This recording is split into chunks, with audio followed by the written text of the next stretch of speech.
RDC-Rwanda, des allégations d'implantation de ressortissants rwandais en RDC circulent après le rapatriement de 39 personnes. Bienvenue sur Skies Plus 243, votre chaîne d'information. Nous vous invitons à aimer, commenter et partager cette vidéo afin d'accroître sa visibilité et de permettre au plus grand nombre de suivre l'évolution de l'actualité en République démocratique du Congo et ailleurs. Des allégations circulent sur les réseaux sociaux et dans certains milieux politiques concernant le rapatriement récent de 39 personnes entre le Rwanda et la République démocratique du Congo, RDC. À ce stade, ces affirmations n'ont pas été confirmées par des sources indépendantes. Selon les auteurs de ces allégations, les 39 personnes concernées ne seraient pas des citoyens congolais, contrairement à ce qui aurait été affirmé publiquement. Ils soutiennent qu'il s'agirait de ressortissants rwandais destinés à être installés à Goma, dans le cadre d'un projet présumé d'implantation de populations rwandaises dans l'est de la RDC. Ces mêmes sources contestent les déclarations attribuées au porte-parole de la FC M23, Lawrence Kanyuka, concernant le statut de ces personnes. Elles estiment que les explications fournies seraient incohérentes avec les procédures habituellement appliquées dans les opérations de rapatriement. Selon cette analyse, si les personnes concernées n'étaient effectivement pas membres des FDLR, comme cela aurait été indiqué, leur admission au Rwanda dans le cadre d'un processus officiel de rapatriement soulèverait des interrogations quant aux mécanismes d'identification et de vérification normalement mis en œuvre lors de telles opérations. Les auteurs de ces allégations avancent également l'hypothèse selon laquelle cette opération pourrait s'inscrire dans une stratégie visant à installer durablement des ressortissants rwandais sur le territoire congolais afin de préparer de futures opérations. Aucune preuve indépendante n'a toutefois été rendue publique permettant d'étayer cette affirmation. À ce jour, aucune autorité indépendante n'a confirmé ces accusations et les autorités rwandaises n'ont pas réagi publiquement à ces allégations. Le gouvernement rwandais rejette régulièrement les accusations de déstabilisation de l'Est de la RDC formulées par Kinshasa. Cette controverse intervient dans un contexte de fortes tensions diplomatiques entre la RDC et le Rwanda, alors que les processus de paix de Washington et de Doha se poursuivent parallèlement aux initiatives régionales destinées à mettre fin au conflit dans l'est du pays. Face à la circulation de nombreuses informations liées au conflit, les observateurs recommandent de s'appuyer sur des sources vérifiées et sur les communications officielles avant de tirer des conclusions. Les enquêtes et mécanismes internationaux demeurant essentiels pour établir les faits. La MONUSCO déclare ne pas avoir participé au retour en RDC des 39 personnes renvoyées par le Rwanda. La mission de l'Organisation des Nations Unies pour la stabilisation en République démocratique du Congo, MONUSCO, a indiqué ne pas avoir été impliquée dans le retour en République démocratique du Congo des 39 personnes renvoyées par les autorités rwandaises le 29 juillet. S'exprimant sur cette question, Kadi Londeye, porte-parole de la MONUSCO, a précisé que ce transfert n'a pas été effectué dans le cadre du programme de désarmement, démobilisation, rapatriement, réintégration et réinstallation DDRR, mis en œuvre par la mission des Nations Unies. Elle a rappelé que les opérations conduites dans le cadre du DDRR sont soumises à des procédures rigoureuses de vérification et d'identification, destinées à établir le statut des personnes concernées avant tout rapatriement d'ex-combattants vers leur pays d'origine.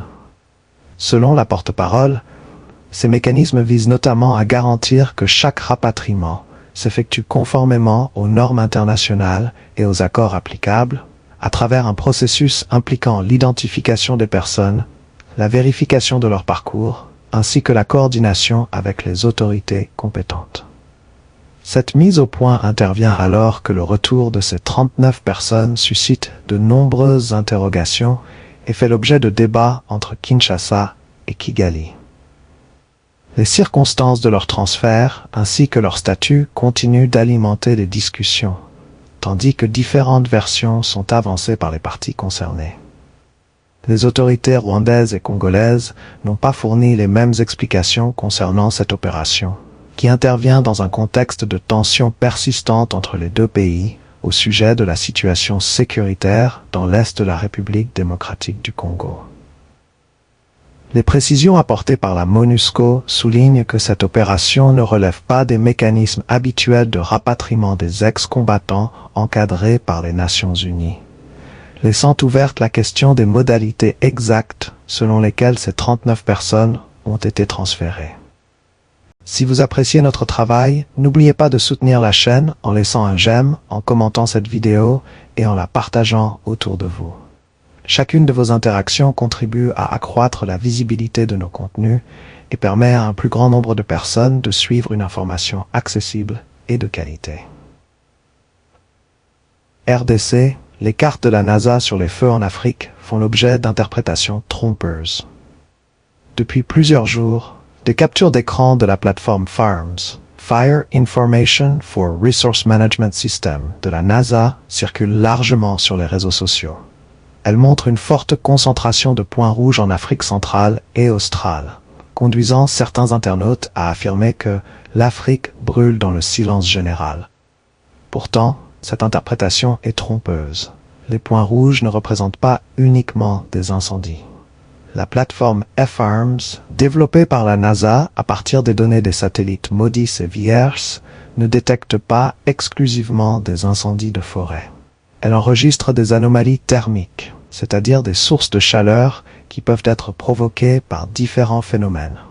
Feux agricoles, brûlage de végétation, activités industrielles ou autres sources de chaleur. Chaque détection apparaît sous la forme d'un pixel de taille identique, quelle que soit la superficie réelle du foyer détecté. Ainsi, une multitude de petits feux répartis sur une vaste région peut donner l'impression visuelle qu'un territoire entier est en flammes, alors que les foyers sont souvent dispersés et de faible superficie. Des feux agricoles largement répandus pendant la saison sèche. En Afrique centrale, la majorité des anomalies observées à cette période de l'année correspond à des feux agricoles contrôlés, pratiqués pendant la saison sèche. Cette technique, connue sous le nom d'agriculture sur brûlis ou agriculture itinérante sur brûlis, consiste à défricher une parcelle, laisser sécher la végétation, puis la brûler avant les semis.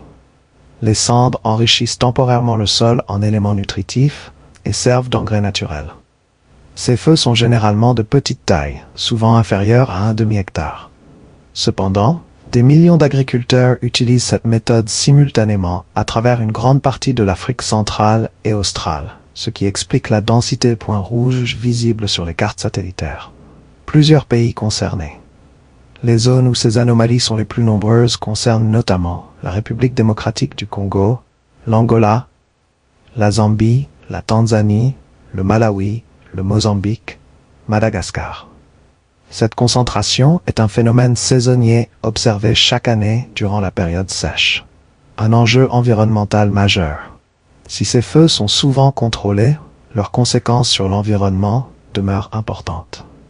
Selon Global Forest Review, l'expansion de l'agriculture reste aujourd'hui la principale cause de la perte des forêts dans le monde.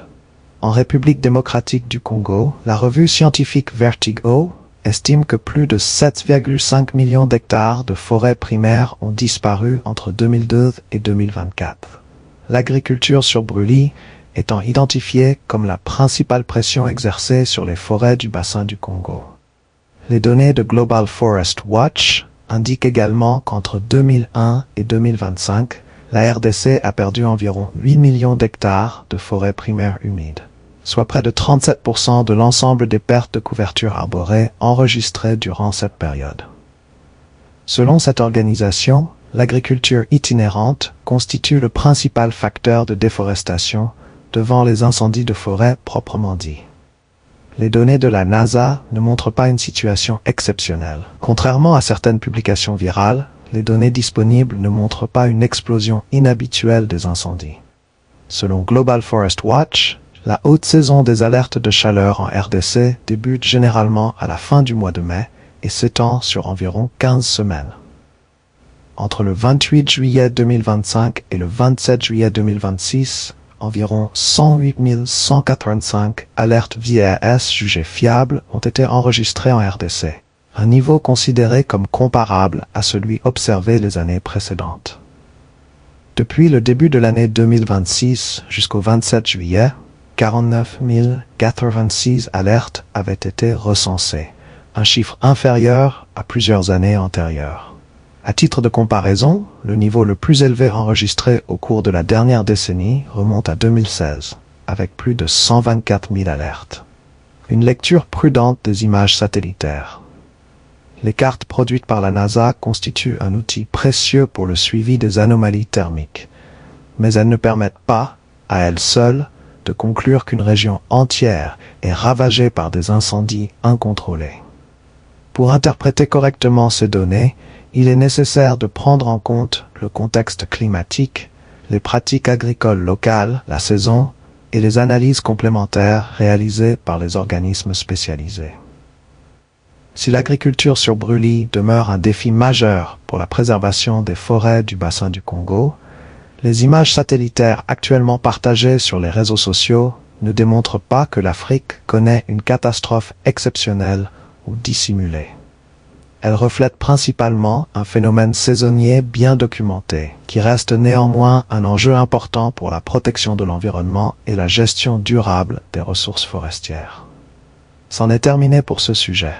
Nous vous invitons à aimer cette vidéo et à vous abonner et activer la cloche de notification afin de ne manquer aucune de nos analyses et réflexions consacrées à la situation en République démocratique du Congo et partout dans le monde. Souvenons-nous qu'il ne faut jamais trahir, car nous n'avons qu'un seul pays. Nous vous remercions avec un profond sens du patriotisme pour votre attention.